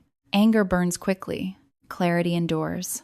A week later, my father sent a text message. Not a call, not a demand, just a message. I'm sorry. 2 words. No explanation. No justification. No request attached. I stared at it for a long time. For years, I had longed for acknowledgement. Not money. Not praise. Just acknowledgement that what happened wasn't accidental, and now it was there. Too late to change the structure, but not meaningless. I didn't reply immediately. Forgiveness is not the same as reconciliation, and reconciliation requires change, not just regret. Eventually, I typed back something simple. I hope you learn from this. That was all. Because this was never about punishment. It was about interruption. Interrupting a pattern that had defined my entire life. For years, I believed strength meant endurance. I thought absorbing damage quietly made me noble. I thought protecting family at any cost made me loyal. What I learned is this: protection without boundaries becomes permission. Love without accountability becomes entitlement, and silence, when misused, becomes self-erasure. 6 months ago, I stood at an altar wearing a white dress stained red and realized something I should have known much earlier. Family is not defined by blood. It is defined by who stands beside you when you are vulnerable, not who applauds your humiliation. I didn't destroy my family. I didn't engineer their collapse. I simply stopped absorbing their instability. Gravity handled the rest. Some people hear this story and call it revenge. But revenge is loud. It seeks spectacle. What I chose was quieter. I chose structure. I chose consistency. I chose to stop playing the role they had written for me. And in doing so, I stepped into one they never expected. The quiet daughter, the underestimated one. The janitor in gray coveralls. They thought she was weak. They never realized she was building something strong enough to stand alone. And sometimes, the most powerful thing you can do is not destroy someone. It's refuse to save them. Because once you remove the safety net, people finally see the ground beneath their feet. And what they choose to do next is entirely their responsibility. People assume the hardest part of cutting ties is the confrontation. It isn't. The hardest part is the quiet afterward. The first holidays without them. The first birthdays unacknowledged. The first time something good happens and you instinctively reach for your phone, then remember there's no one on the other end who feels safe to call. 6 months after the restaurant, after the legal filings, after the move out, my life didn't look dramatic. It looked peaceful, and that peace felt unfamiliar at first. Shane and I spent most evenings at home.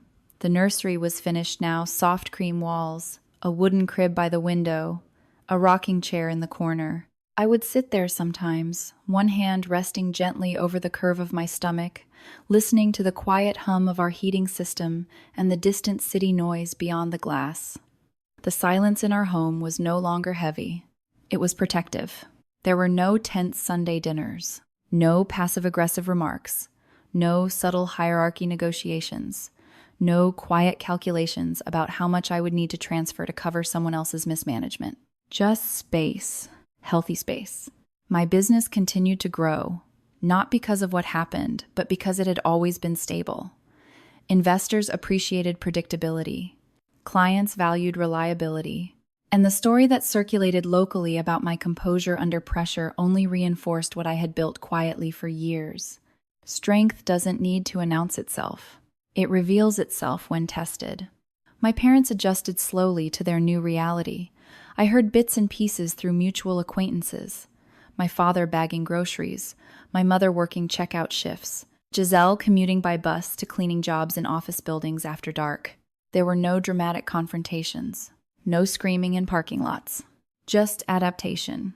One evening, I received a message from an unfamiliar number. It was Giselle, not a long paragraph, not an accusation, just a single line. I didn't think you would actually let it happen. I read it twice. There was no anger in it, no blame, just a quiet disbelief. For years, she had relied on the assumption that I would intervene, that no matter how far she pushed, I would cushion the landing. She had mistaken endurance for inevitability. I typed back slowly. I didn't make it happen. I stopped preventing it. The typing indicator appeared, disappeared, appeared again, and then nothing. That silence said more than any argument ever could. A week later, I saw them again. Not by accident this time. Shane and I were leaving a prenatal class at the hospital downtown when we passed a small grocery store near the parking garage. Through the glass doors, I caught sight of my father's stocking shelves. He looked up briefly as we walked by. Our eyes met. There was no hostility there. No pride either. Just recognition. For a moment, I considered going inside, saying something neutral, offering some form of closure. But closure doesn't always require conversation. Sometimes it requires consistency. I nodded once through the glass. He nodded back, and that was enough. Later that night, sitting by the fireplace, I reflected on something I hadn't allowed myself to think about in months. Grief. Not grief for the house. Not grief for their financial loss. Grief for the version of family I once hoped could exist. I had spent years believing that if I worked hard enough, earned enough, tolerated enough. Eventually, they would see me clearly. But what I learned is this: some people don't resist seeing you. They resist losing the version of you that benefits them. Letting go of that realization was painful, but it was also freeing. I wasn't responsible for their self-image. I wasn't responsible for maintaining their illusion. I wasn't responsible for cushioning every fall. That shift changed something fundamental inside me. Forgiveness, I realized, doesn't always mean restoration. Sometimes forgiveness simply means releasing the expectation that things will ever return to what they were. And I had released it. One evening, as Shane rested his hand over mine and felt the baby move for the first time, he smiled in that quiet way he always does when something feels bigger than words. "We're building something different," he said softly. "Yes," I replied. Different meant accountable. Different meant respectful. Different meant no applause when someone is bleeding. I don't know what the future holds for my parents or for Giselle. I don't know if they will rebuild, or if they will learn, or if they will simply continue adapting to circumstances. But I do know this: I didn't destroy them. I didn't sabotage their income. I didn't create their debt. I removed myself from a pattern that had been harming me for years. And once removed, the structure that depended on my silence collapsed. Some might call that revenge. I call it boundary. 6 months ago, I stood at an altar in a white dress, stained red, and realized that silence, when misused, protects the wrong people. Today, I sit in a quiet nursery, surrounded by warmth, stability, and the steady rhythm of a life built intentionally. And I understand something I wish I had known much earlier. The quiet one isn't weak. She's observant, she's patient, and when she finally decides to stop absorbing damage, the shift is permanent. I don't hate my family. I don't celebrate their hardship, but I no longer carry it, and that is the greatest freedom I have ever known. When I look back on everything that happened, the red wine at the altar, the applause, the paperwork, the quiet collapse that followed, I realize this story was never really about revenge. It was about boundaries. It was about what happens when the quiet person in the room finally decides to stop absorbing disrespect just to keep the peace. This video isn't a celebration of someone else's downfall. It's a reminder that strength doesn't always shout. Sometimes it signs documents. Sometimes it walks away. Sometimes it simply refuses to rescue people from consequences they created themselves. If you've ever felt underestimated, overlooked, or treated like you were supposed to endure more than you deserved, I hope this story reminded you that calm doesn't mean weak, and silence doesn't mean powerless. Thank you for listening all the way to the end. Your support means more than you know. If you enjoy stories about quiet strength, emotional clarity, and the kind of justice that unfolds without chaos, please subscribe to Revenge Drama House, because sometimes the most powerful transformations don't happen loudly. They happen when someone finally decides they are worth protecting.